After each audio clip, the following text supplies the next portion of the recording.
Hey guys, it's Malls. Thanks so much for listening to Please Advise. Just a quick message before the show. Don't forget to subscribe in iTunes. It's super helpful for us and super helpful for you. You can also call 323-450-7408 to get your calls on the show. Again, 323-450-7408.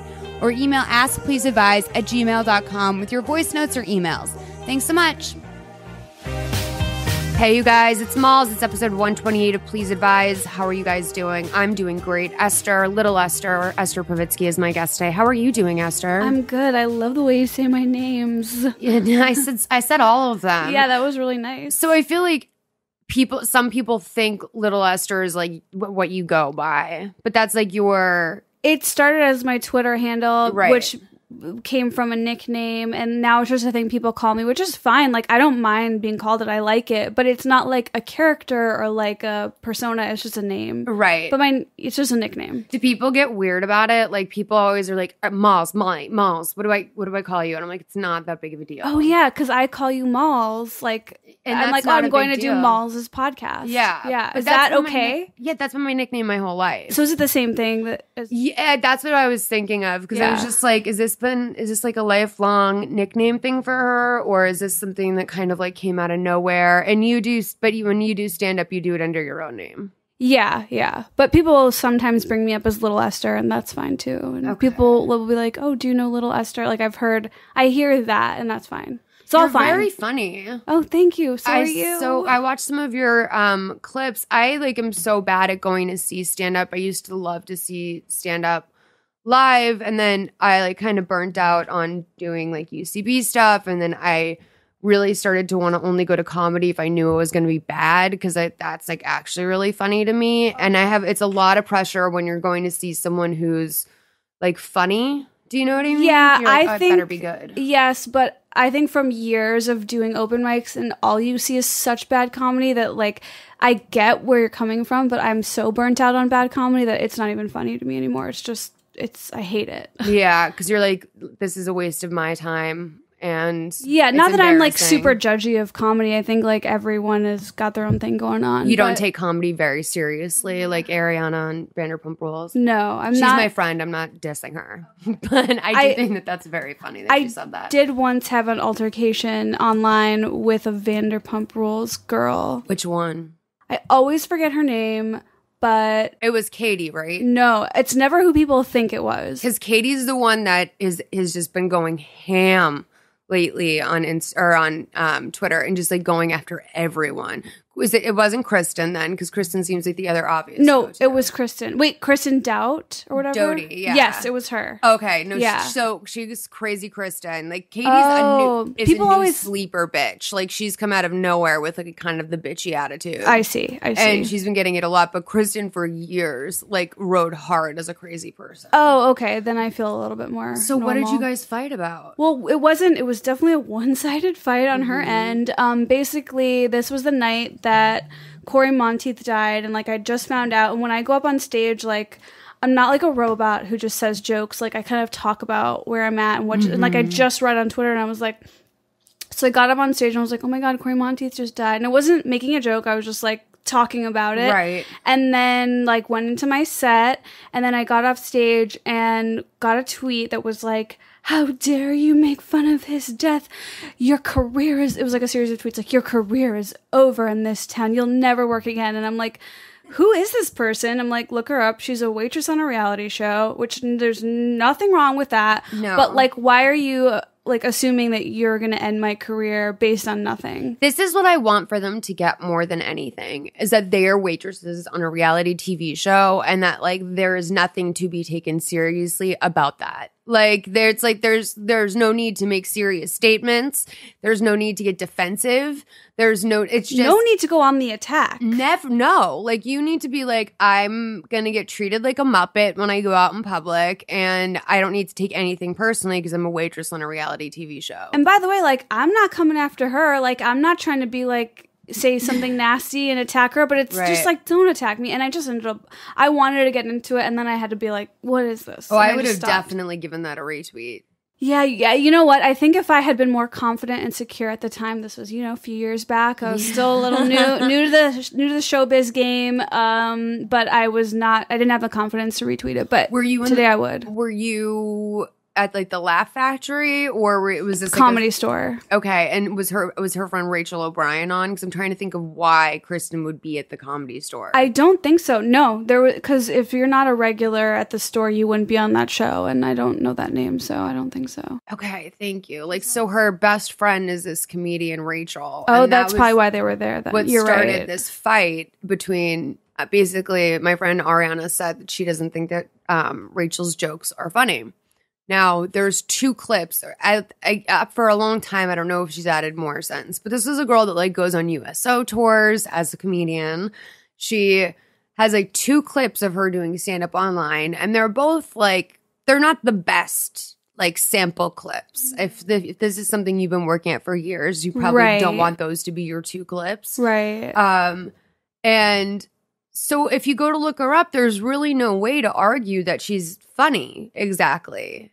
I see. And so that's common though. Huge fight over. Really? Why? I think comedy is so extremely subjective, and like everyone's taste is different. It's just like, look at some of the big goofy movies that come in theaters that like are successes, and then people like you and I watch them and are like, what? Yeah. And I think that I always have to remind myself that that's always at play, and like I can watch something that I know is terrible, but yet I'm not right. You know what I mean? Right. Exactly. But I am definitely not doubting that this reality waitress who lives in Beverly Hills, she does not sound like her stand-up is going to be funny, or that she is trying hard. Right. I don't know. So I don't know. I think that the way it was explained to me by another person on Vanderpump Rules explained to me that this comedian in question doesn't like to put her material up online because then she feels like, what's the point of going to see her live? But like, I grew up in the era of like downloading Lewis Black and of course Dane Cook, like wave files off of like Kazam and like listening to or what was it, Kazaa, like off of like websites like that, and like BearShare, and just like listening to comedy that way, and then definitely going to see them live. So I don't understand. It's like saying you shouldn't put an album out.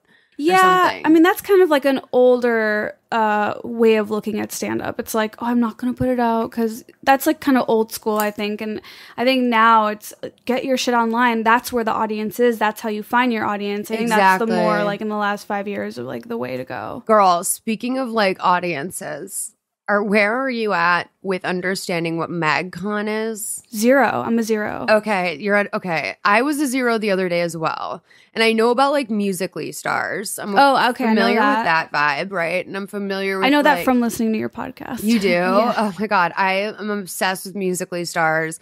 But then there's MagCon, which was started by that guy Cameron Dallas. Have you ever heard of him? Okay, so he's like a model, and I guess he started branding himself as a model like very young, I think when he was in high school, on Instagram. And then he like shot up to millions of followers, and then like Vine started to happen, and so there was all these like kind of like cute boys like in the vein of like a Jacob Sartorius type person that were coming out. And so they do this thing called MagCon, which stands for Meet and Greet Convention, and they travel all around the country. The tickets are minimum $250, and that's without the photograph, I think. Then they sell so much merch. They do all this business. And they just did a Netflix series. I think it was 10 parts. I watched it because I told you I've been sick. So I've been in bed, like actually just like not working, which is really weird. Like to just sit for 8 hours and not do anything. Like I'm like, what am I doing with my life? Yeah, that was me when I had shingles. I watched so much Family Guy. Really? My friend had fucking shingles, and like you can't do anything, right? You just sit in a bathtub for relief once in a while, right? Yeah, I just like, you take a really strong amount of, like you take a prescription level of whatever it is, like Advil, and that hopefully helps. Yeah. And you just like lay in bed and you're tingling, and it's so weird. And you just watch TV. Is that from stress? It is from stress. So shingles technically only affects people who are like in their 70s who have HIV or who are really stressed out. And I got it when I was like 28. 26 or something. Don't you love being a young woman and getting the diagnosis of a very old man? Like when they found gout in my finger, I'm like, what sailor am I? I guess I don't really have gout, but I had too much uric acid. So that was like the closest thing. I fell on it, and that was the closest thing they could get to for like a diagnosis. They were like, you might have gout. So like no liquor, no meat, no seafood. And I was like, why are you taking away everything that's important to me? Did you kind of like the fact that I felt this weird connection to being an old man when I had shingles. Like I kind of took on that role and really enjoyed it. Well, I'm sitting on a heating pad right now. Yes, I am. I bring a heating pad with me everywhere I travel. Oh my God. I'm like shocked I didn't go to your podcast with the heating pad. Like last night I rolled up to my manicure place. I'm like, I'm plugging in my heating pad. But I'm so old inside. I think because I only hung out with my Nana when I was like a little girl. So like I love Murder, She Wrote. I love drinking tea. I love being snuggly. Like my best friend Ed calls me Nana. Like he's like, you're just such an old woman. But yeah, I leaned into that a little bit. I mean, it was nice, but I'm a Capricorn, so I was born old, and I'm getting younger as I get older. It's my theory. I relate. I think I relate. What are you? I'm a Pisces, but I don't really subscribe. You don't? No, I'm an unsubscriber of. Didn't you just have? As in Pisces? Did that just happen? March 2nd is my birthday. Happy birthday! Thank you. It's okay. It's okay. it's okay for me that wait, so you're talking about this MadCon thing? It's unbelievable. It's a doc or series on. It's yes. It's like basically a 10-part reality show / documentary. And do you recommend it?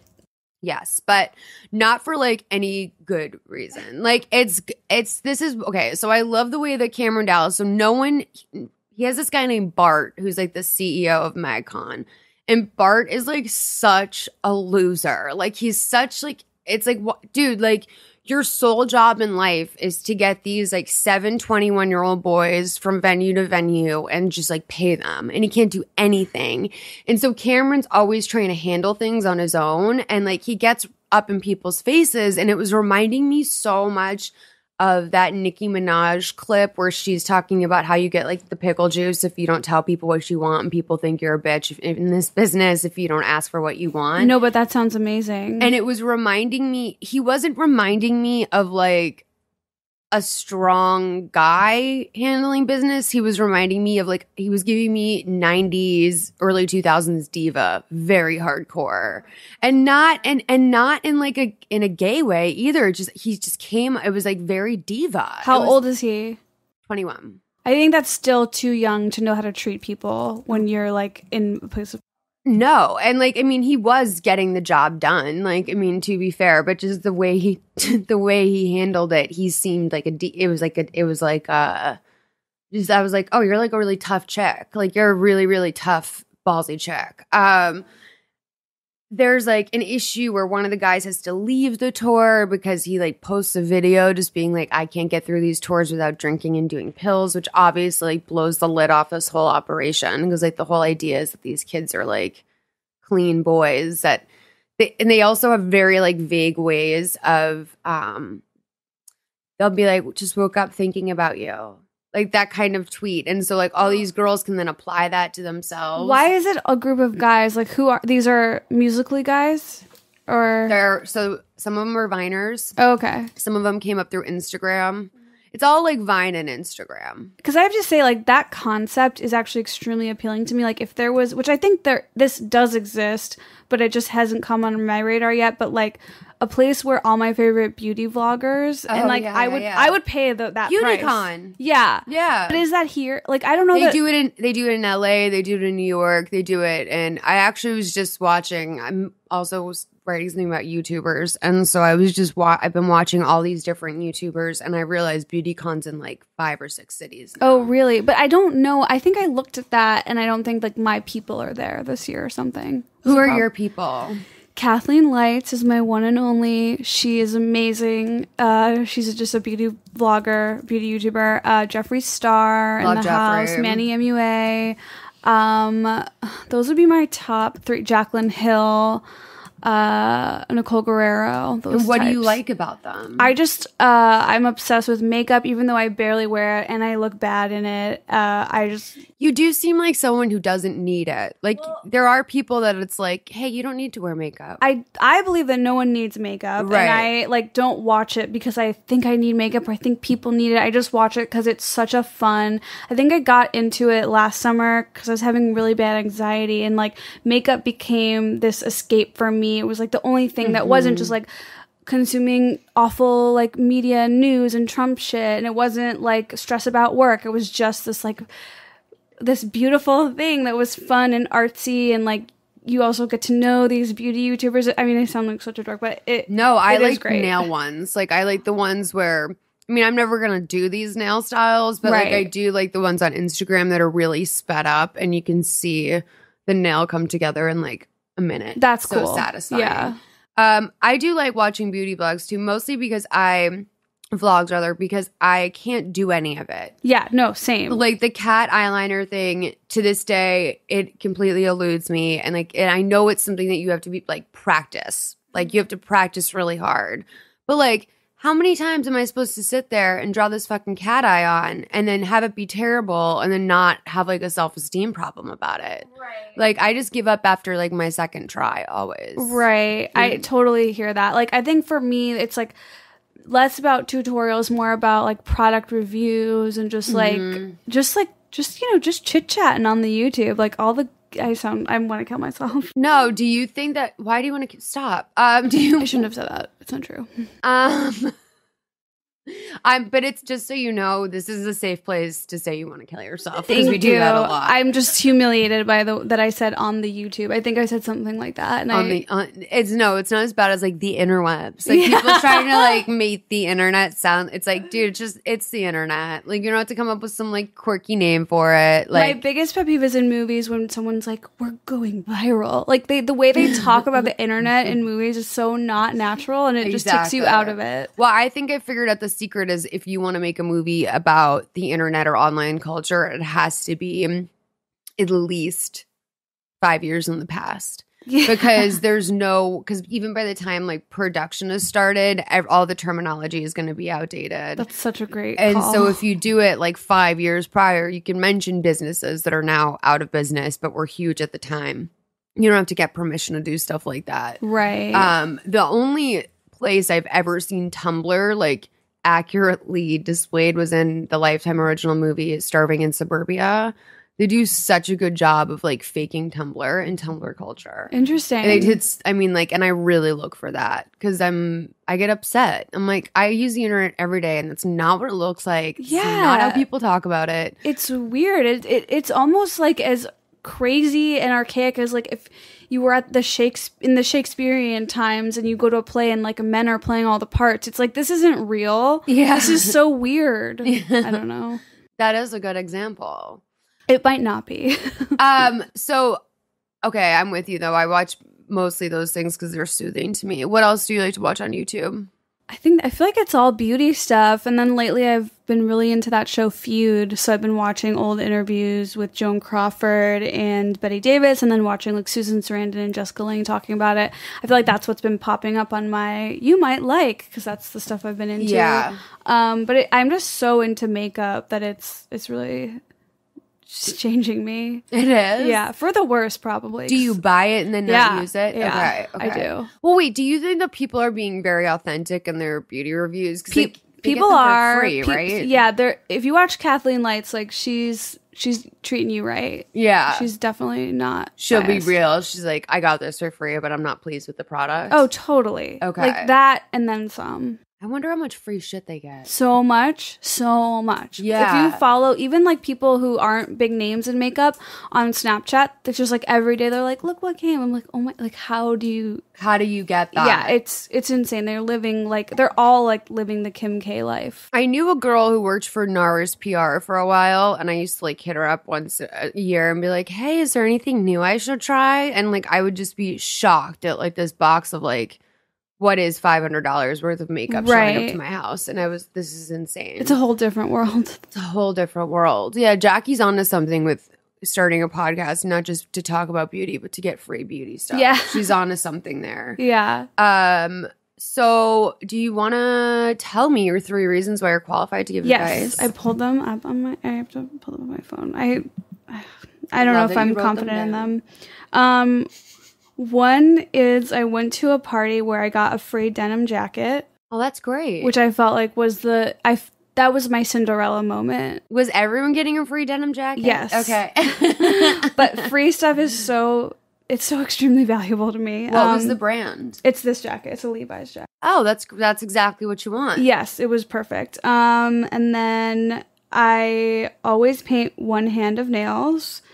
This is like become my part of my personal lifestyle brand, that I always have one hand painted and one not, because it's like, look at this. It's really hard to do the other hand. It is. That's where it came from. But it's like one hand, I'm like New Year's Eve vibes, and the other one, I'm just like a normal girl. Yeah, I like that. And then the other reason is I've had a podcast for 5 years, and it kind of sucks, but I've had it. Why does it suck? It's just like, it meanders, and it doesn't have any kind of, there's no focus. I think that's fine. I think I do too, actually. So thank you. I always get mad. My friend Alexi says that sort of stuff a lot. She's like, my podcast is it's so tangential. And I'm like, that's what they all are. The point is that you just have to keep talking for the entirety of the thing. Which, by the way, you were a great guest on my podcast. Thank you very much. Favorite, if I may say. I was. Yes. Oh my God. People loved you. Thank you. Yeah. Gotta come back. So flattered because first of all, now that you see how I live, when you were you're an adult and you're pulled together, I was like, oh, this girl so does not know me. No, you looked amazing. You looked like when I was a little girl and dreamed of what I would look like when I had a high paying job. That's how you walked in. Thank you. It's just a blowout. It was all a blowout. That's my No, it was a jacket too. It was definitely a purse jacket combo. Yeah. Yeah.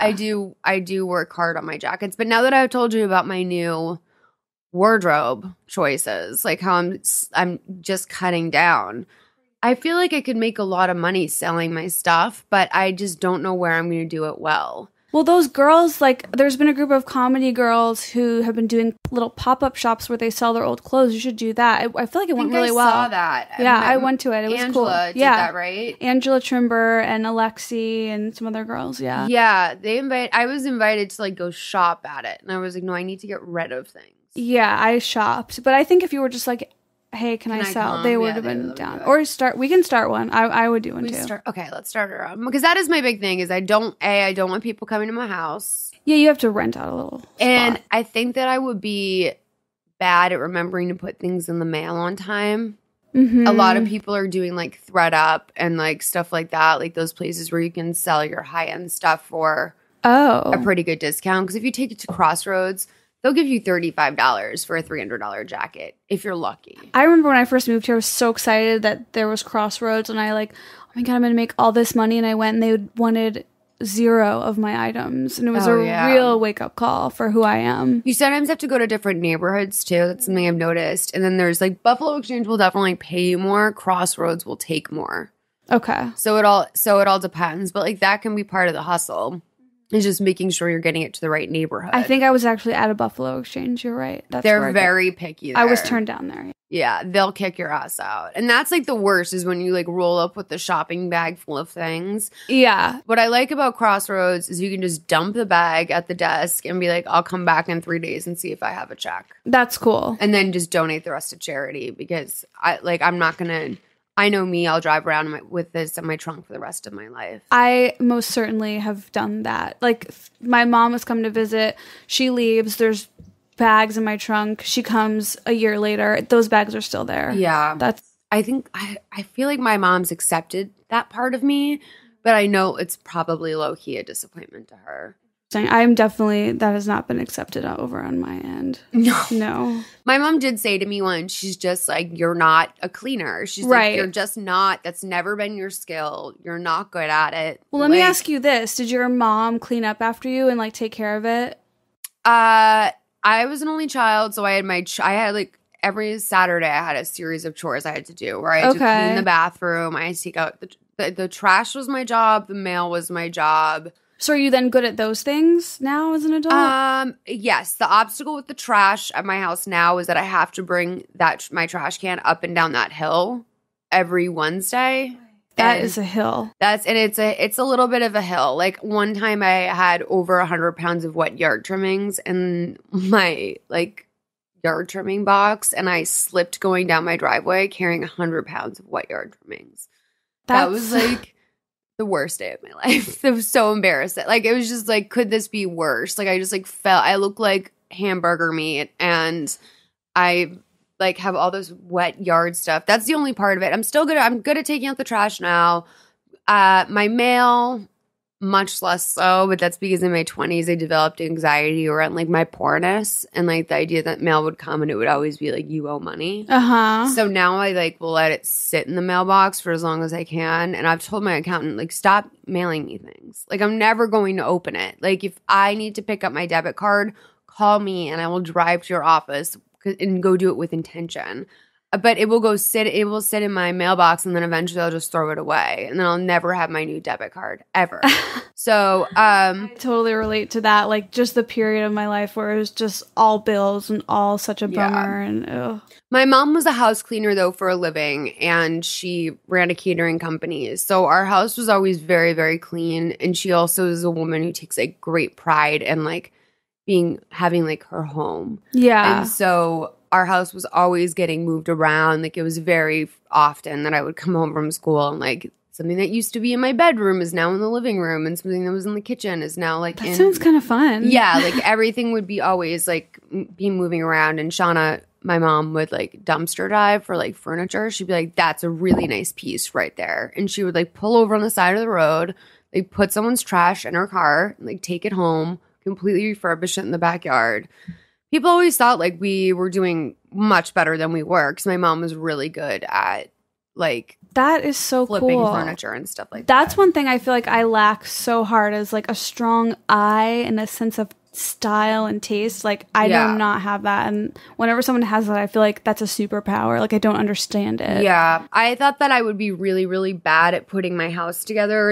It's a mess right now, but like, it's weird how you kind of just instinctually know, like, I like that. Like, that's the style of things I like. Like, half of my furniture I bought in New Orleans because it's so cheap to buy. Like, my desk, for example, is from New Orleans. And, like, this I knew I wanted. I wanted a big desk like this. I wanted one that was, like, a front-facing desk. How do you even go about buying things in New Orleans? You just pay them money to ship it to you. So I went to New Orleans for Valentine's Day with my friend Max. It was not romantic. And I actually went on a Tinder date with a guy who had a glass eye that Max reminded me of that. I went on a Valentine's Day Tinder date.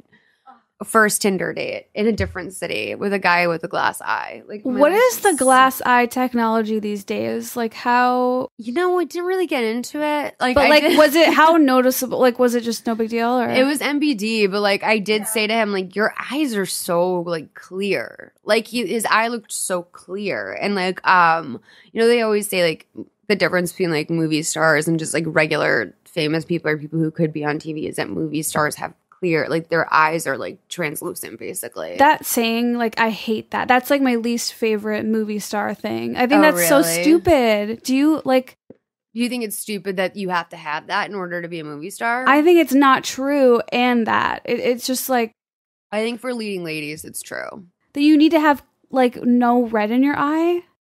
No, that like your eyes like glow, like the color of your eyes glow on screen. Like, oh, like you have a light eye. Yeah, like they're even if they're dark eyes, they're like a light eye. Like Jennifer Love Hewitt has dark brown eyes, but they're still movie star eyes. Okay, and now I think this is important for an then. ingenue. Like, I think that's what you need if you're going to be like the lead female. That's the fun best friend can have any color eye. Thank God. But yeah, that's like I don't know. I once heard someone say like in order to be like a famous celebrity, you have to have the whites of your eyes be like perfectly clear, and you can't have red. Oh, that's so not true. Yeah, it was like that's just gross. Chick. That's also like what they say. Like, that's the kind of thing they say to chicks. Like, that no man has ever had that said to him. Like, I don't think someone said it directly to me, but it was like a conversation, because no one was like, Esther, here's the way to be a movie star. Right, it was more like something I had heard. I don't want people to think that I like went to movie star boot camp or something. But like, look but at I would if that Buscemi. existed. Like, if he didn't have like buck ass eyes, like he would not be the movie star he is and the hunk he is, in fact. Okay, so we're going to take our phone calls. I think we have some good ones. Christina, are you ready? Let's do it. Hey, Malls, Christina and guest. I am a 28-year-old gal from San Diego. I am actually thinking about moving to Austin, Texas, and I have never been before. I have a trip booked for mid-April. It's actually during South by Southwest, I believe. I'm not there for South by Southwest, but I hear you talking about it all the time. I would love any recommendations that you have. I'm a freelance food stylist and photographer, so all things food related, always a safe bet with me, but I would love any hidden gem recommendations and just, I don't know, any of your thoughts on Austin in general. Thanks so much. Hey, girls. So Austin's like my favorite city. Esther, have you spent time there? I wouldn't say I've spent time there, but I have been there twice, and I've had some good food, and I liked it a lot. Oh, yeah, it's a great food scene there. Like, as soon as you said that that's what you do for a living, I like lit up inside. I always eat at Black's Barbecue. There's 2 locations, and there's one that's much more close to the city. That's like going to be my only like main food rec, just because I usually just walk into places and just try stuff. I don't like I also feel like the turnover there is kind of like, it can be kind of big. Like, I went 2 years ago to this super like kind of like hipstery barbecue place. It was really good. But then last time I was in Austin, I couldn't find it. So I don't know. It's like, I feel like I have a lot of like ghost meals there where it's just like, I never see that place again. I would stay away from like some of the more obvious places. Like, I feel like everyone talks about Stubbs and how amazing it is, but I feel like it's like, I don't know. I just feel like it's like the most obvious place. Black's might be as well, but like I always make a point of going there and bringing home leftovers. I am kind of the opposite. I'm not like a walk in and see what's up kind of girl, especially when I'm traveling. For me, like the meals I eat when I'm away are so important to me that I need to like make the most of each one. So I don't remember where I ate in Austin, but I did remember spending a lot of time on Yelp, like very meticulously researching what to eat, and it paid off. And I found like really solid. I found this, it was like a truck set up where like it was its own setup though. It just looked like a truck. That's actually famous. Yeah, it probably was. Yeah, I'm it trying was, to remember what it is, but that's a famous. I had like the best breakfast sandwich, and I just had a really good experience, and I love that. Like I love when I go to out here, the trend I feel like is really nice coffee shops that are starting to sell good food, and like that, I live for that. I love a really good meal. If I were you, I'm going to ask my friend Jay and my friend Leah to put together a little bit of a rec list. Leah also works in the food service business, and she is not only a listener of Please Advise, but also Moshi Broken Psychos, and I got to meet up with her when I was in Austin last time, and she definitely works in the food industry. She and her fiance are both really involved in it, and I think they're like moving to Europe or something, she said, to continue on with the food thing. So yeah, I will put together a list for you and we'll post it on the Tumblr or something. But I think, okay, this is why I love Boston. I don't need Xanax when I'm there. Like, I have really bad social anxiety in life, and I don't like going to parties because of it. I'm fine in like a one-on-one or even like a 2-on-1 setting, but like once the group gets to 4, I'm not okay again until the group gets to about 8 people. Like, there's that random, or I can't walk into a bar alone. Like, I would rather do karaoke in my underwear. No, I wouldn't. That's a lie. But like, I can't do stuff like that. And in Austin, I can totally do all of that stuff. Why is that? It's just a relaxed vibe. It's non-judgmental. It's, there's all walks of life there. I think that it would be like a very dreamy place for you to kind of move on from your relationship. It's very friendly. There's definitely that Southern hospitality vibe, but also it's a liberal area. So you're not like, just beaten with upsetting information all the time. I feel like part of why I love being here is there's like all this fun food and like cool stuff to do. Not that I do the cool stuff, but like, and when I went to Austin, I'm like, oh my God, they have all what LA has, but it's not like this weird competitive, like Tinseltown vibe on top of that. It's just the like food lovers and fun times. And like you can go see great live music any night of the week. They do have a good art scene there. They have great shopping there. They have, I mean, it's people, you know, if I don't know, and if you live in San Diego, you'll probably also find it affordable. People talk to me all the time about how, because I really want to invest in a small like condo or something there and rent it out. And people have said to me, like, that's crazy. It's like so expensive there. In Austin? And for this country, it is expensive. It can be, you know, $250,000 for a 2-bedroom condo or something. But after living in LA, like that's so I feel like that's so reasonable in comparison. And it's just would be smart to invest there. So I find it to be pretty reasonably priced living there. I got a blow dry, which is like to me something that I do in every city, and see what the difference in charge there is. I think it was very comparable to LA. It was like $25 or something like that. I feel like I'm really into positive reinforcement and patting myself on the back when I did something good. And the biggest thing in my life that I've done that I pat myself on the back for is move to a new city by myself and start a life. That is something that I went through so much growth and like became a new person that when I look for people who haven't done that, I'm like, you've missed out on like all this growing pains that I've gone through. And I can't recommend that enough of like a great life experience. Again? I'm from a suburb outside of Chicago. I was either to say she's from Chicago or for some reason Arizona. I was like, no, I mean, trust me, you don't give me Arizona vibes. But like for some reason I was just like, maybe she's from Arizona. But yeah, no, I think it's really important. And I think that Austin is a great city to do that in. It's such also an easy city to make friends in. People are just really friendly. Like I also found that it wasn't a weird place. When I lived there for like about a month on one of my hiatuses from Two Broke Girls, I was there during April. You should know that the weather is shocking. Like my first night there, I'd done all this packing. My first night there, I found myself driving like REI at like 9 p.m. being like, I need a winter jacket. Like because it was so cold and rainy at certain parts, but then it also can be very humid. So kind of like pack the range. I also remember having a hard time finding a queso that wasn't spicy. Oh, yeah. Just throwing that out there. I was going to say, I love queso, and you should try it everywhere you go. But I like it spicy. You don't like it spicy? No, I'm not a spicy girl, but there's a Austin-y type place in Los Angeles called Home State, and they have queso that's not spicy that I really like. Ooh, I need to go there. Home State, it's called? They have good breakfast tacos. Yeah. Oh, my God. If you're an Austin lover, like this, you have to go. Okay, I will go. But yeah, I think that you'll have fun there, and I think that it's great. I mean, I only had a couple of acquaintances when I moved out to Los Angeles, and I found that to be really, really important.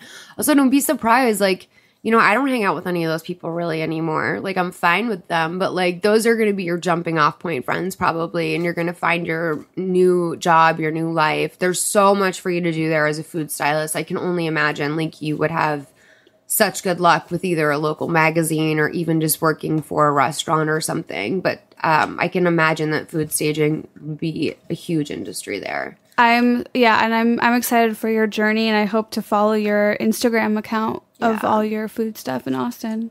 But girl, first of all, you missed South by Southwest by like a month. But I will tell you this, that like that would have been the worst time for you to try and make a decision about what living there is like, because it's nothing like that the rest of the year. Austin has nothing to do with South by Southwest. Like it does, but it doesn't. It's like, that's just like people from LA and New York and all over just like jammed into one small section of town for a week, and everyone's misbehaved. And it's just, I mean, I always went for the technology part, so that was probably a little bit different because it's like comedy and tech and like shit like that. But yeah, dude, I definitely think that would have, I'm glad that you're not going during that, because that was the whole reason why I wound up going back to Austin, was because I went to South by.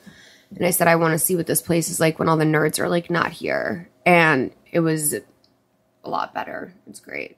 I don't know. I wish I had more specific examples for you, but I found a bunch of great bars last time I was there. I drank a cocktail with kale in it, and that's when I was like, I need to go home. Like, that's when I was like, I've made a mistake, and I need to go home. I've drank too much. Go to the Hotel St. Cecilia and get a drink. It's absolutely gorgeous there. My friend tricked me into staying there. I had no idea how expensive it was until we checked out, and I almost had a heart attack. But definitely at least go for some snacks or whatever. I also wish that I had more advice to give you, but I really just commend your game plan. Like, fresh out of a relationship from 8 years, wanting to move to a new city sounds like an A+ plan to me. Yeah. We had John Levinstein came on this podcast. He's a good friend, and he said like, yeah, like I moved to get over a breakup. Like I moved across the country, and it really does. Makes a huge difference, especially if you were with someone for a long time. Like places just start to haunt you. Yeah. Also, I will say my first year of moving to a new city, a lot of pain and hardship. It's hard, but once you're through that, on the other side of that, it's beautiful. I also look back at those times as some of the best times of my life, though. Yeah, like at true. the time it was miserable, but like I think I was a lot happier as a person when I was living in a shitty Koreatown apartment, like wondering if I could afford like 3 Tecates. Like that was like almost a better time in my life. Yeah, like eating so peanut butter out of the jar for a meal. That was fun. It was so simple and fun. All We'll right, do that again. but yeah, girl. And also look for a place that you can share, because I think it's expensive to rent a 1-bedroom there, and that will be a big difference from San Diego. Hey, Malls. This is Courtney, longtime follower, huge fan. I love you so much. So I was just out at a bar with my best friend, and we saw some people that we met, and 2 like single guys were in this group, and we were all like trying to like vie for his affections. But like my best friend was sitting next to him, and they were like obviously vibing, and we were all kind of like playing this game where we were trying to, excuse me, like tell each other what celebrity they look like. And I said that the guy that she was flirting with looked like James Marsden, which, hello, that's like a huge compliment. Like James Marsden is hot. And he told me that I looked like a poor man's Melissa McCarthy. I'm like, yeah, I'm like super curvy. And like Melissa McCarthy is obviously like beautiful, but like, I don't know. I saw it as a dig, and it hurt my feelings, and like I was totally turned off by like the whole situation, and I wanted to leave. My friend didn't want me to leave because she didn't know the like outcome of this whole situation, but they're together now, and I just left, and they're probably gonna fuck. But like, I don't know. If anyone ever said like something mean to my friends and I was interested in hooking up with them, I totally would not if they were mean to my friend. And now I kind of feel like some type of way because like she's probably out there fucking him right now, and I'm like at home crying because he hurt my feelings. So like, am I wrong, or is she wrong, or like, is there a good way to go about this situation? If you're interested in a guy, is it okay to hook up with him even if he like treats your friend like shit? Please advise. Thanks, Malls. Bye. Why were you playing that game? That is just like a game that leads to hurt feelings. Like, I don't know why anyone would think that's a fun game to play. Someone did that to me at a party once, a dinner party. It was an intimate dinner party. We all had to go around and say like who we've been told we look like. And then I was like, no one's ever told me I look like anyone. I was like, one time, like, I was on ecstasy at Booty LA when I was like 23, and this like gay man took me back to his house and showed me pictures of old BB Newworth and was like, you look like her. I was like, that's the closest I've gotten. And some guy at the party goes, you know who you look like? He's like, you kind of look like Darlene on Roseanne. And I was like, sir, excuse me, sir. Like, I love Darlene. Like, I thank you for, I love Darlene as a character. I do not look like Sarah Gilbert. Like, can you Like, please fuck off. And like that. Now, what I don't like about that is that now I'm being mean towards Sarah Gilbert, which I also noticed your defensiveness of Melissa McCarthy, where you're like, I'm not saying she's ugly. I just didn't want that comparison. No, there's nothing wrong with being told that you look like Melissa McCarthy. She's curvaceous. She's beautiful. She's fucking funny and charming. What is wrong with what this person said to you is they called you a poor man's version of someone. I don't care if you call me a poor man's version of Kate Upton. That's not nice. Yeah, it's mean. It's very mean. And it's okay. So let's unpack this a little bit further. If I were you, I would be going nuts on my friend today. Like, if this was the next day, I'd be like, are you literally so fucking desperate to hook up with someone that you would allow them to insult your friend like that? Like, literally, like, leave me feeling hurt and shitty about myself? Yeah. The first thing that I wrote down and circled a million times was desperate. Because your friend has to be so desperate that she is overlooking the way someone treated her friend just to, like, have sex with some dude. Right. And I'm almost saying, like, I wouldn't be going off on this friend because it's like, I feel bad that you are that in need and like other things don't matter outside of just like having sex with a stranger. I don't know. It's like, it's sad. The sad part of the story is the friend that is hooking up. Is so, yeah. You're right. No, you're right. It is. But okay. But do you think that it would be doing her a favor to point out to her, like, hey, like, you obviously are in a desperate place in your life. Yeah. If you because right. I mean, if she was not really my friend, if this was a person who was like a tangential sort of like like way out there friend of a friend of a friend, I still would be disappointed in them just because I think that, like, first of all, I think that people who like, I just think bullies are disgusting. And I think that that's like a really clear bullying move. And I think that also like your friend validated this guy's terrible behavior by sleeping with him.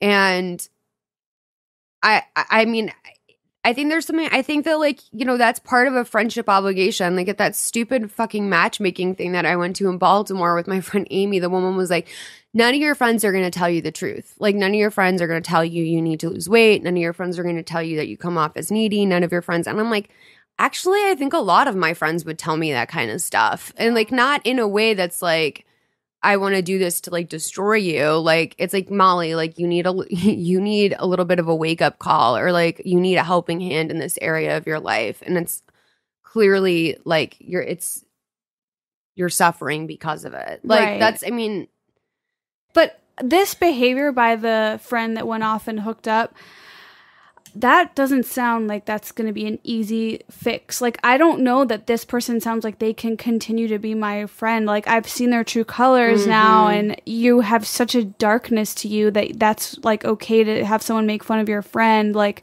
I don't know. It doesn't sound that fixable to me. Not to be, like, so dark about it, but... Devil's advocate, like, what if this girl was, like, really fucking drunk and it didn't register with her that that's what he had said to her? Yeah, that's, I guess, a different version. I mean, but, like, you know, but here's the thing, was why when she was saying, like, I want to leave, and her friend was like, no, stay. Like, why? Yeah. Let her leave. Like, if she wants to leave the bar, let her leave. Like, she obviously stayed and drank with these guys anyway, so why...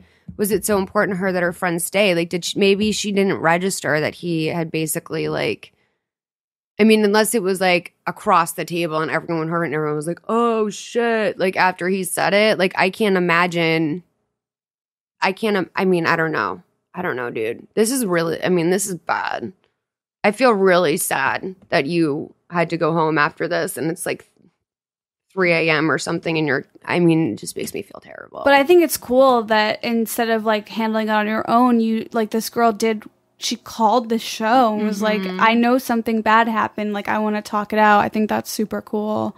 I wonder like, mature. What their update is now, like if it's been a week or so and that they've had a conversation follow up. I'd love to hear if there's been like a conversational follow up about how this went down and if your friend offered an excuse for her behavior, or if she's even like aware that it happened. Yeah, it just sounds like this friend was out on this night and her priority was hooking up with a guy that she met, and it was not caring for your friend, which really bums me out because I feel like one of like something that I take so much pride in is being protective over my friends and the people that I love, and like I'm so quality over quantity with friends. Like the few people that I like hold close to me, like I will stand up for them regardless, you know. And I just feel like that was such an opportunity to step up for your friend that was not taken. Yeah, my thing is that like if I was with a guy and he said something like that about my friend to me when we were alone, I would be like completely turned off by him. Like I have a hard time dating someone that's like says stupid stuff sometimes, let alone someone that's like mean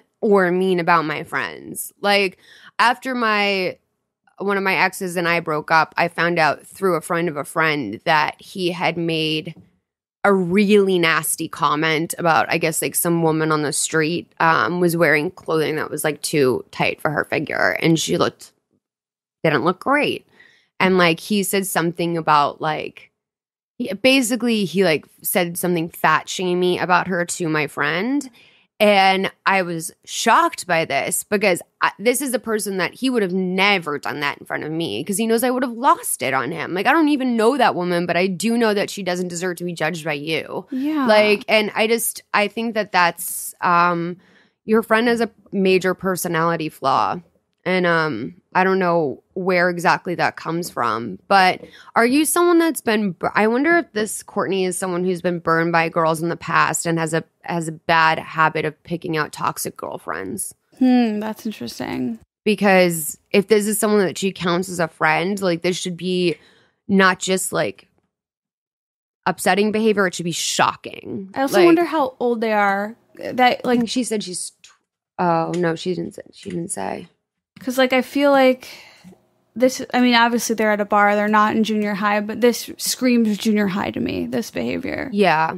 I think that sometimes you get into really nasty habits or patterns of hanging out with the same type of people you hung out with when you were that age. And you outgrow it at a certain point, hopefully. And I'm the type of person I would way rather have few friends than, like, all the friends in the world. Right. And I think that maybe... I don't know. The fact that you're not like, I can't believe she would do this to me. I'm literally blown away. I'm shocked. Yeah. This is so not like her. Like, you didn't say any of those things. So, you know, this might be an indication that it's time to start looking for different qualities in the friends that you hang out with. I agree. And I also think like looking at your own insecurity, because what got you to a place of being friends with this person? It's like it says to me, maybe if this were me, maybe I'm friends with this person because I'm insecure and I just take what I can get when it comes to friends, as opposed to like really searching for the right fit and someone who's going to be respectful of me. Okay. So Christina just let me know that this Courtney is the same Courtney who went to a bar with one of her friends. Her friend drove them to the bar, and then her friend took off from the bar in her car with the guy and left Courtney at the bar. And I guess she ran into someone she knew when she got a ride home. I was pissed off about that because I was wondering how the fuck they intended on getting home from the bar in the first place. Like, you don't go out. I mean, obviously I lived in LA pre-Uber, but like, so I know that people drive to bars, and like that was, a lot of my friends would drive drunk like all the time, and I would be a passenger in that vehicle all the time. But we're in the age of Uber now. Like, there's no reason to be drunk driving. And so I was pissed about that they even were taking a car to a bar in the first place. But secondly, yeah, Courtney, like, girl, like, I think that you need to start, your friend picker is off. As Dr. Laura always tells women, you know, your man picker is off. I think your friend picker is off. There's something going on there. Maybe it's time you move, girl. Yeah. You know, like, get the fuck out of there. Like, I don't like this world where you're driving to bars and then people think it's okay to, essentially fat shame you. Like, it seemed like you know, I don't know, even just listening to you justify why Melissa McCarthy isn't the worst person to be compared to that's a painful journey. And then to find out that it's like poor man's Melissa McCarthy, it's a painful journey. Like, that's not, I don't want to hear, if you ever call this podcast again about another shitty girlfriend of yours, I'm going to tell you that I warned you. Like, and honestly, like, feel free to call. And please update us, by the way, on both the girl from the first incident and then this girl. Are they the same person, do you think? Wow. I don't know. Dude, if that's your BFF, you're in trouble. Time to move. Or just go to meetup.com or whatever people do to find new friends. Is that what people do? I feel like my mom once advised me to do that. Oh. I don't know if I ever followed through, but stuff like that works. Yeah. All right, let's take our next call. Hi, Mo. Hi, Christina. Long-time listener, first-time caller. I don't know if I'm supposed to say that, but I wanted to call today to talk about an issue that I'm having with my mother-in-law. I know mother-in-law issues sound boring and trite, but hear me out. So I have been with my husband for 8 years, and in that time, we've watched his mom go from like slightly disinterested and depressed in everyone's lives to like full-blown alcoholic, to the point now where she is getting evicted from her home. Last summer 2015 actually, we had an intervention with his brother. And she said no. We tried to send her to rehab. She didn't want to go. She said she doesn't have a problem. This is after, I think, her third time to the hospital for injuries related to drinking. I have a lot of substance abuse issues in my family, and it's really difficult for me to watch her do this to the person who means the most to me in the world, because it's just not fair, which sounds dumb, I suppose, but it's breaking him apart inside, and he's trying to be really strong and really good because he just honestly doesn't know what to do. Since we've been in contact with her a few times since the intervention, I know you're not supposed to. It's been mainly to intervene when she's had to go, to the hospital, and she had cats that we got out and housed elsewhere. And he did give her some money towards this sheriff's sale eviction thing. But I feel like we're staving off the inevitable, and I don't really know what the inevitable is. And the advice that I want is just how can I be supportive, a supportive wife to the person who matters the most to me in the world, when I have no idea how to fix this situation because it completely relies on another person getting their shit together and fixing their life, which they don't seem to want to do. So any advice that you guys can give me would be really helpful, because I'm kind of at the end of the rope here, and I can't kind of workshopping on anyone that I'm friends with, because he's also friends with them, and it's a really sensitive subject. Well, I mean, I'm not an expert on this subject at all, but one thing I noticed in your language that I think might help you, and I'm sure you already know this, but it might just help you a little bit more, is like you keep talking about how she's quote unquote doing this, and I don't think she is doing it. I think that she's a very sick person and has been very sick for a very long time. And it's not, I think that if she was at her working at 100%, like I don't think she would ever hurt her son like this. I don't think that any mother naturally just like wants to hurt their child. This is the kind of thing that, this is basically the only thing that you constantly hear, like, not even my kids were enough to stop it. Who said that? Elizabeth Vargas said that. She said it wasn't, like, the idea of my never being able to see my kids again, that wasn't enough for me to not drink. And, I think that they typically recommend that after you do an intervention, there's a complete cutoff, because it's very obvious that your husband's mother hasn't bottomed yet. And it seems like a lot has happened to her, like to lose your house, to lose your pets. I mean, if someone like had to take Wags away because my life was like unmanageable, that would be the biggest wake up call in the world to me. Like I wouldn't even know what to do. I could lose my house, but if someone like took my dog, I don't know what I would do. So I think the best thing you can do is to try and take him into some sort of Al-Anon therapist. Yeah, I think Al-Anon I like you said, I'm not a specialist or expert on this at all, but it does sound like Al-Anon is the first thing that comes to mind of what your husband should be extremely involved in at this point. It sounds so terrible, and I think your instinct of I need to be there for him is exactly right, because that's all you can do. You don't have control. You can't fix her. And the other thing off of what you said is like, she's not doing this. She's ill. She has a disease, and you can't help her. So all you have the power to do right now is be there for your husband, support him, and I think, like you said, Al-Anon is the first easy choice. Because they'll, especially if you go to like, definitely go to like group or whatever. But if you just go and sit in one-on-one with the person who focuses on Al-Anon sort of issues, they're going to spell out for him what I think you're having a hard time doing, which is that he needs to cut off all contact with her. This is not a person he can have healthy contact with. Because in doing so, he's reinforcing that technically what she's doing, it's not that it's okay, but it's like passable behavior.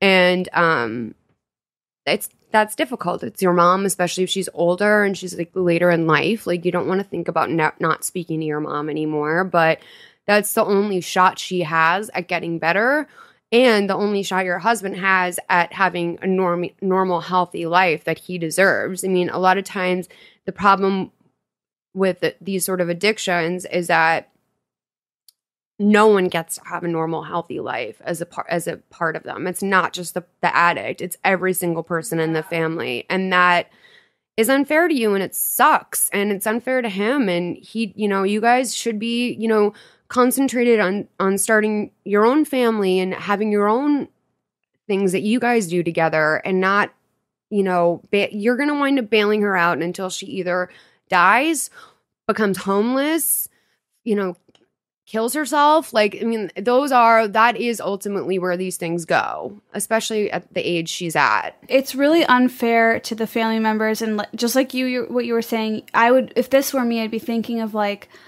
I should be able to focus on me and my husband and our happy life, and but instead you're being weighed down by a family member. It's also very common. We have an alcoholic in our family, and it sucks. It's just, and there's nothing you can do about it, and you try everything, and it breaks people's hearts. And I feel for your situation. Like, I hear family stress is awful, and I think that you're coming from such a good place of really just wanting to support your husband here.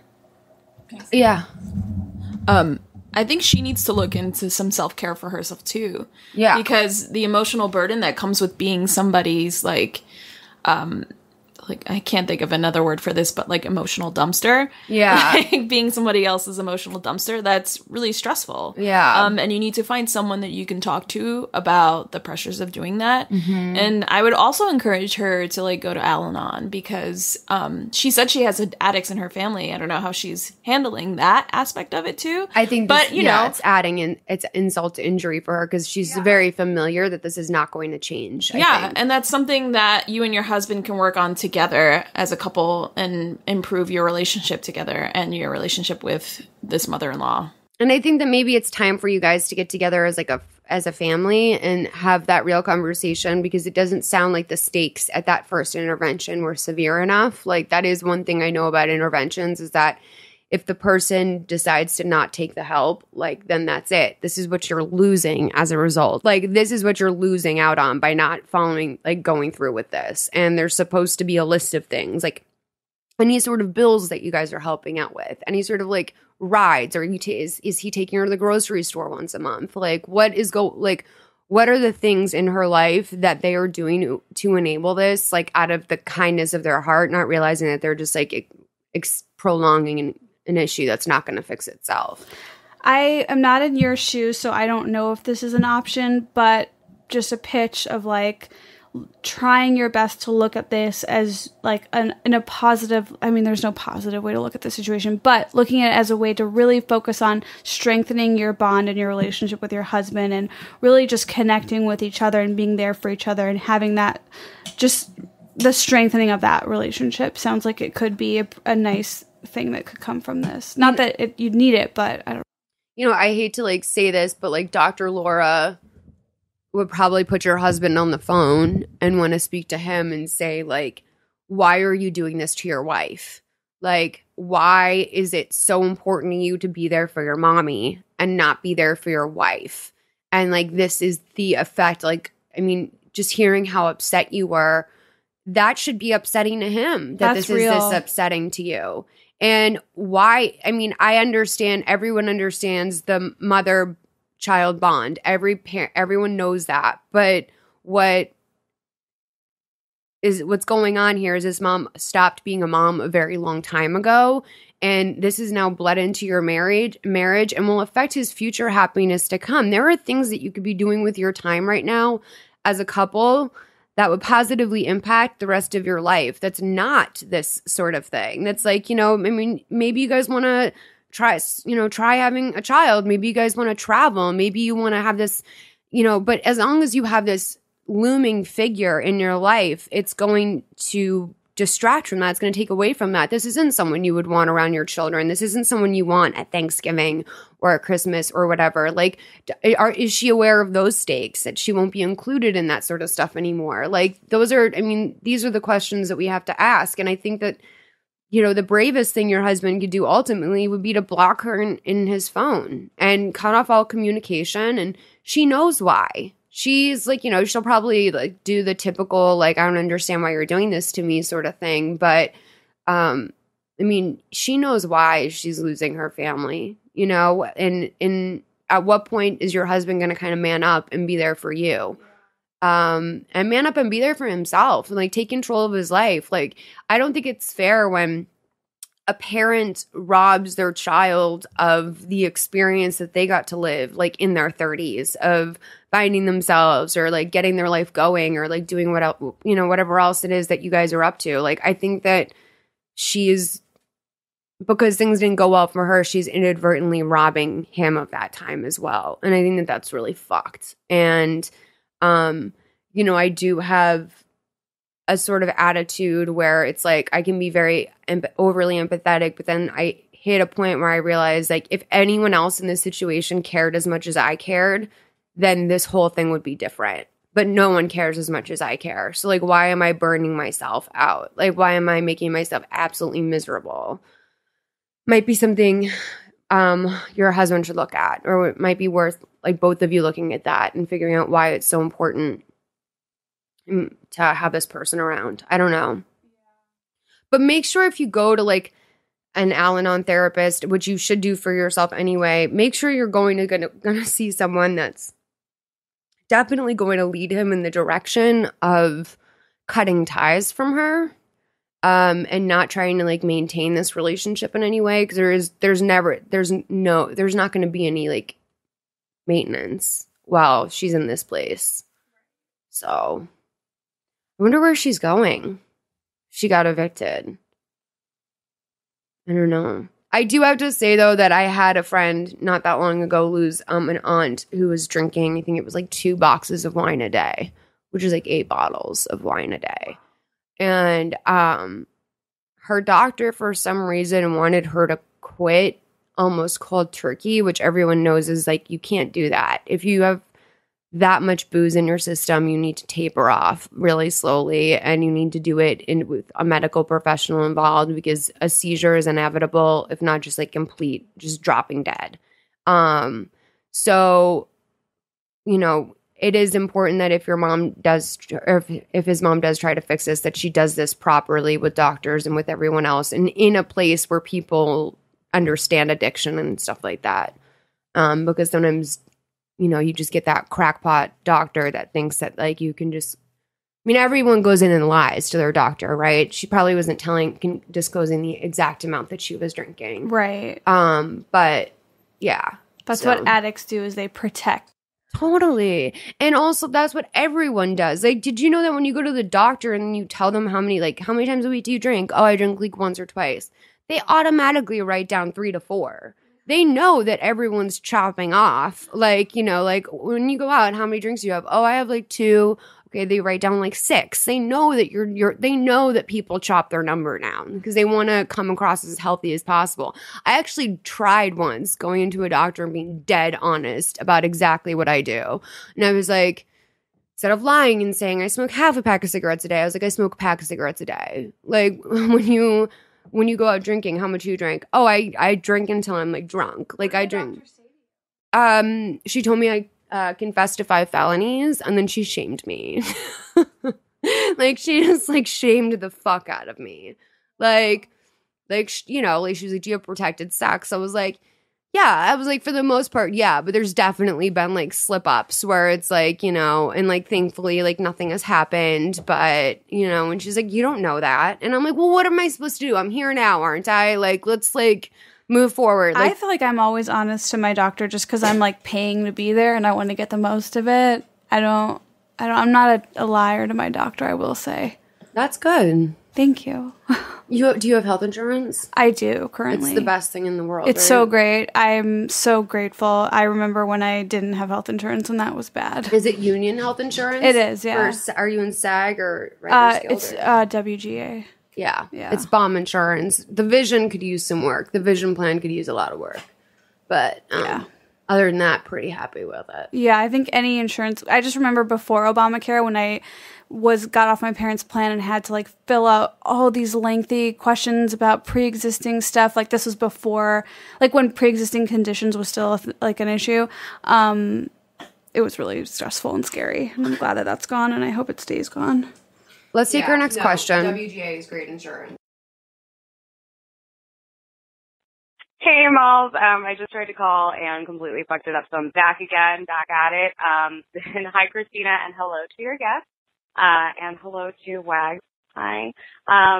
So basically my dilemma is I have a very specific kind of thing in mind that I want to do with my life. I want to basically create a resource for accurate skincare information because it doesn't exist. I've talked to Christina a lot about this. She's aware of how I feel very strongly about these things. And really my thing is, like, it's the kind of website that I would like to write for. I'm a writer.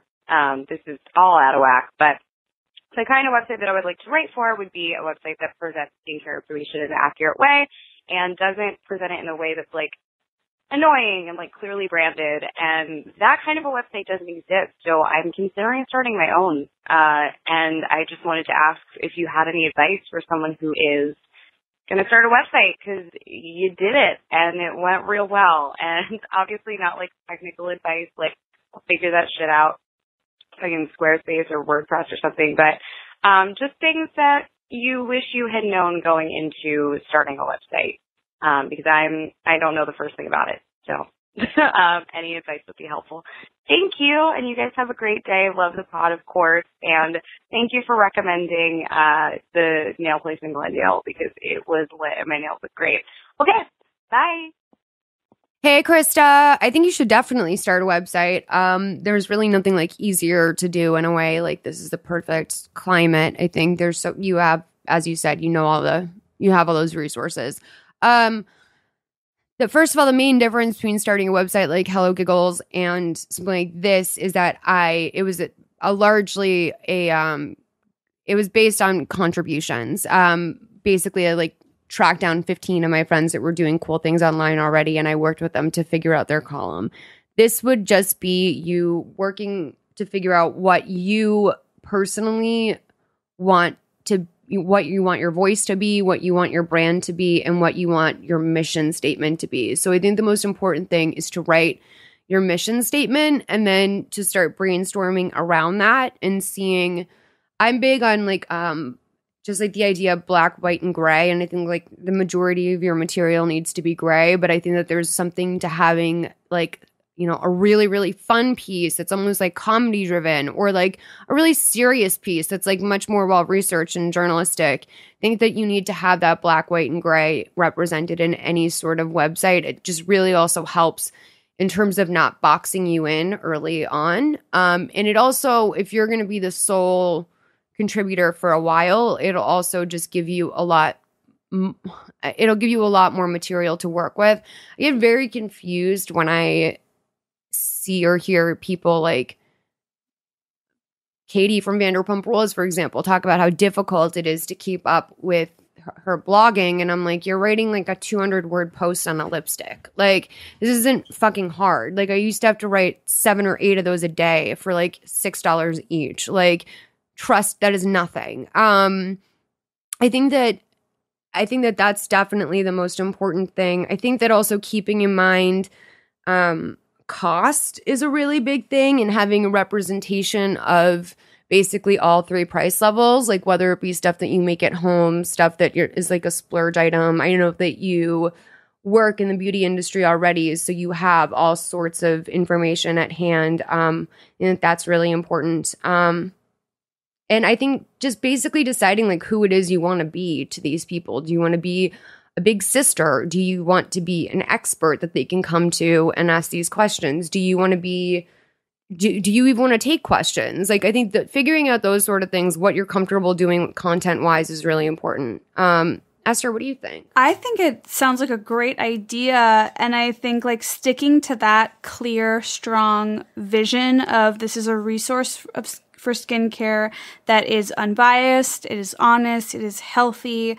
I think it's like all good for you. I think that sounds like something that I'm already interested in and like I want to follow. And so I think just like making that like your mission statement or whatever, making that so clear and strong sounds really appealing to me.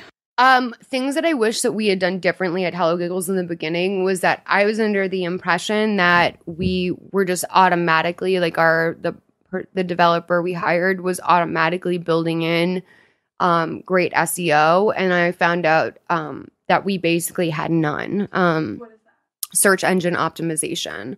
So like if you wanted to find an article on Hello Giggles, like it was basically impossible to Google us. Like it was like, I mean, you could Google Hello Giggles and eventually we'd come up, but like 40 articles about us would come up before our actual website.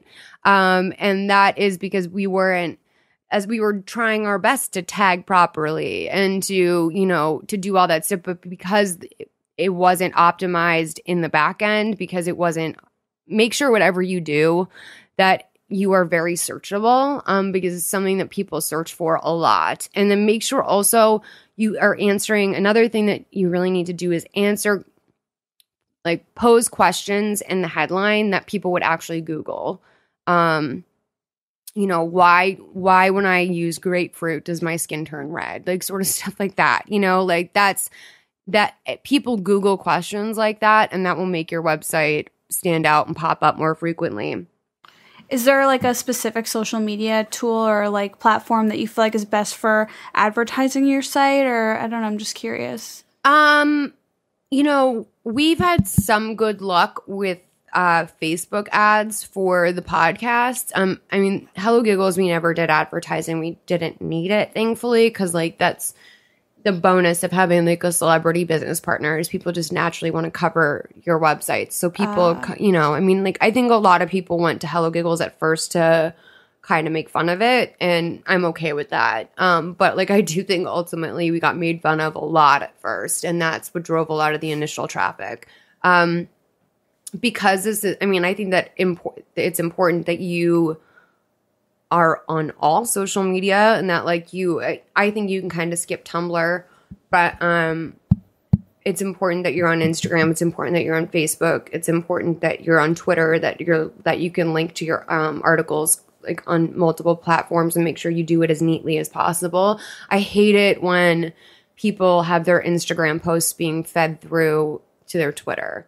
That drives me nuts, because like no one's really looking at that. Everyone knows what it is. Everyone knows it's just you're trying to share content, and you're not doing it well. So like I always think like keep Twitter on Twitter, keep Facebook on Facebook, keep Instagram on Instagram, and stay pretty consistent with that. But that's a little bit more old school. I don't know if that's something that people would recommend, but that's just the way that I am. Where unless it's like obviously good referral traffic, like I mean my conversation with Nicole, who runs the Twitter for Mother May I Sleep With podcast and Emotionally Broken Psychos, my conversation with her was like, we can tweet about any article or anything we want. The only thing I care about is that ultimately somewhere in there is buried a link to our podcast, because I don't want people just retweeting an interesting article we wrote without our podcast getting heard. You know, I want them to at least be able to click onto the podcast while also checking out this article. So including stuff like that is important. I don't know. Okay, so one thing I wanted to mention at the top, that I totally forgot about was I just found out yesterday we're getting sponsored again by Zoe Report Box of Style. Have you heard of this thing? No. So I'm like the worst at like basically going to the mall and just buying a bunch of shit and then having none of it be stuff that I'm actually happy I have at the end of it. Like I'm like, oh, I want this tank top from Urban Outfitters and I never wear it and it's a complete waste of money. Or I'll just go to Sephora and just like blow out a shit ton of cash on like random stuff. Like I think it's very important for me to be VIP Rouge, which by the way, fucking everyone is. It's not that VIP Sephora. You guys really tricked me.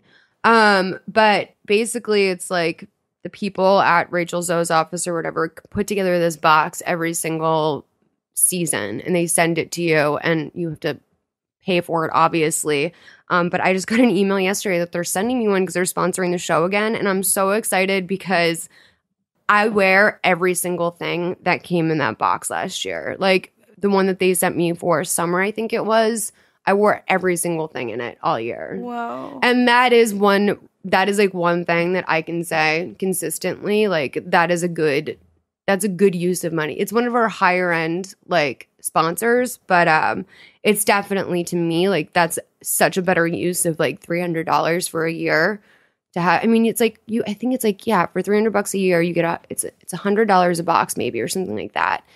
But you get over $300 worth of stuff in each box. Yeah. So I'm really excited they're sponsoring the show again. I just wanted to say that. So cool. This isn't an ad yet. I'm just telling you I'm excited. That's awesome. Okay, you guys, thank you so much for listening to episode 128 of Please Advise Esther. Where can people find you besides your amazing podcast, Weird Adults with Little Esther? Yes, where you were on and it was awesome. People should definitely check out that episode with Molly on it. And that's it, Twitter, Instagram, all the usual things. Do you have any fun shows coming up soon? I don't. But I do have a TV show that will be coming out sometime in the next 8 months. I don't know when, but it's going to be on Freeform, and it's called Alone Together. Wait a minute. Are you writing on it? Yes. Or are you okay? Yeah. Dude, I'm obsessed with what Freeform is doing. Really? Yeah. Well, I'm like the biggest Pretty Little Liars head, and I'm like very sad that it's like we're moving on from it very soon.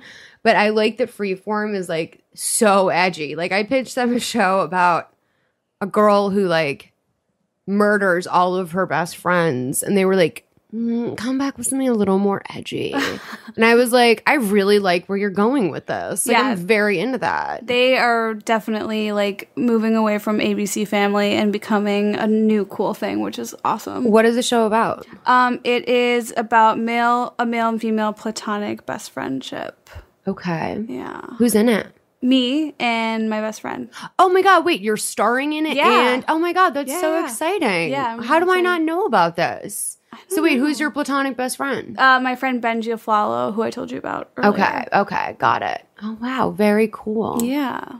Oh my God, well I want to talk, is he open about his strabismus? He is. I think so, yeah. So you guys, if you probably know this, I was born with a lazy eye. A lot of people are born with it. One technical term for it is strabismus, and I guess your partner also has it. He does, yeah. And like when I heard you say you had it, I'm like, oh my God, like I just have never heard of anyone having it besides him. Yeah. No, it's pretty common.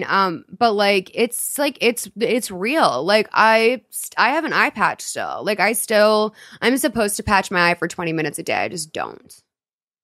That's crazy. Yeah, he's like, it wasn't until like I feel like 8 years into our friendship where he was really honest with me about it. Like I knew about it, but I didn't get it until like he really showed me what it's like when he takes his glasses off. Mm-hmm. Oh, so it's like you can't notice it when... No, if he has glasses or contacts in, there's no Oh, problem. that's great. Yeah. That's ideal. But yeah, no, it's definitely like, I mean, it's on your face. Yeah. And now that I know he's like on camera, I can understand even more. Yeah. But when it's on your face, it's weird. And you're like, I'm different. So I feel for that. If he wants to talk about strabismus with me, I will do that. I'm really eager to connect you two. I feel like you guys have a cute little connection over this. He should come on the pod. It would be fun. The two of you should come on when your show's about to premiere. Would be that amazing. Is so I had no idea that you were writing and starring in your own show. Well, we just like we haven't even started shooting yet, and there's no air date, so it's not like I can promote anything, Yeah, but you've shot the pilot, right? Yes, yeah. That's so awesome. Yeah, oh my God, so I'm so excited for you. Thank you. Okay, well, thank you so much for coming on. Thank you, Christina, for being the best producer. And thank you guys for calling. Remember, 323-450-7408 is the number you can call, or you can email askplzadvise@gmail.com with your voice notes, which are much preferred. We had a voice note in this one, right? The really, really clear sounding one. Do you guys liked how clear that sounded? I did. So yeah, call. And yo, Courtney, I'm gonna need to hear an update from you. I'm not even, if you think I'm even kidding, I need to hear an update on your friendship situation. I want to hear, actually, I really need to hear updates from everyone. I want to hear about Austin. I want to hear about Krista. Just, you can hit me up and we'll talk about your skincare thing. All right. Bye, guys. Have a good week.